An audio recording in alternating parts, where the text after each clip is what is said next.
What you're looking at here is you've got two colors here on the chart. The red is your either your pad temp or your ambient temp.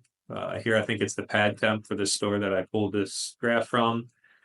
And then the green is your gas cooler outlet temperature. And so someone had let the system run for quite a while, and they went in and after a while and said that things don't look all that great with the gas cooler operation. Their fans were kind of bouncing all over the place, and they were struggling initially to figure out why. And as we started to look at some of these temperature values, you can see on the left side, left half of this graph, that the ambient sensor, what we call an SC3, that's our designation for that. But the ambient sensor was actually bouncing up. You can see 20 degrees or so pretty regularly here, the red line going up and down through these oscillations.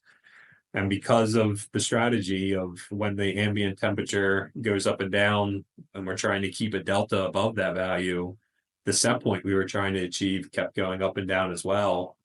And to be able to try to keep up with that, the gas cooler fans were all over the place.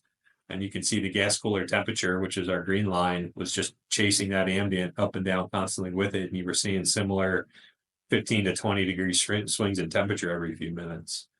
Once they realized it was just a mounting issue of where that sensor was on the roof, and they corrected that, you can see how calmer the ambient temperature got. And then those gas cooler temperature swings started to come down some, where it was single digits in either direction. And that kind of would allow us to go to the next step of tuning, of saying, do we need to speed up or reduce our reaction time on our gas cooler fans? But again, the point or the takeaway from this is just being able to say that our temp sensors are doing what they're supposed to and reading accurately is going to prevent us from trying to point the blame on other parts of the system when we look for some of that stability in something like that.